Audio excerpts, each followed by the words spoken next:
Okay, we're up in Williamsville where the we've got some water damage on the uppers and the lowers. The uppers, we're looking at replacing the fascia boards. A lot of them are pulling away and they're beveled, so they're going to be plumb when we're done.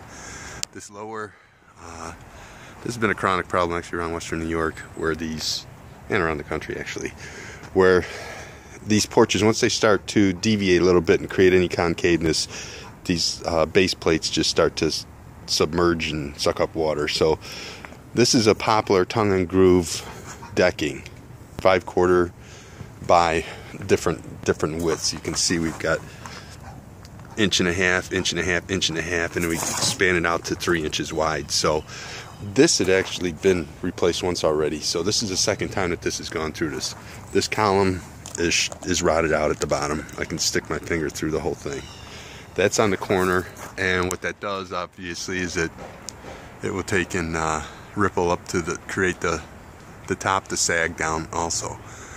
That roofing looks like it's hanging out quite a bit too, beyond the gutters on this angle. But this miter, now that this has sunk over 2 inches, caused this whole header to deviate and sink also. So that miter's holding water and nothing can flow back to the downspout back there anymore. This middle column is also taken on, it's rotted out too. This base is.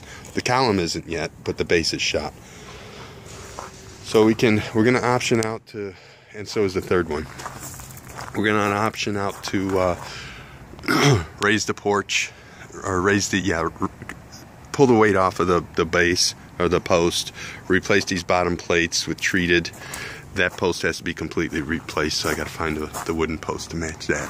It's an 8-inch base tapered, and I think I can get those.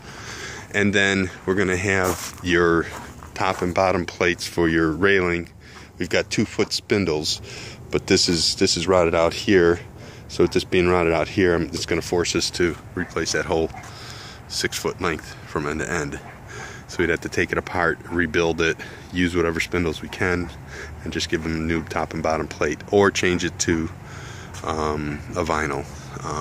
That's going to be up to the customer. We'll give them those options. But the trick is trying to get the weight off of this without destroying those soffit panels on the header, which is almost impossible to do. So I gotta come up with an idea here. Sometimes we can take the aluminum off and then pull the soffit panels out, and that gives us some place to put our jacks and our, to lift it. So we're gonna give them the options to replace this decking. I gotta get some milled and found, and then obviously they're gonna end up with the same issue, 7 or 10 years down the line again. You're not gonna stop it. It's just now we can take and maybe change this last little bit with pressure treated decking, and that would help. We can mill some down, and that would help have it. This base would definitely be changed to pressure treated, and then there should have been holes drilled through the base of these columns for water to get in and out. But those are just a standard wood column, they're not treated. So we're going to give them the option to go with aluminum fluted or smooth wood, and I'll give them the option to change the decking to a composite, because this is going to end up having the same, they're going to be doing the same thing here in the next few years. I'm going to put my level up on these headers and see how much of a pitch to the front it's got. So we'll keep you posted.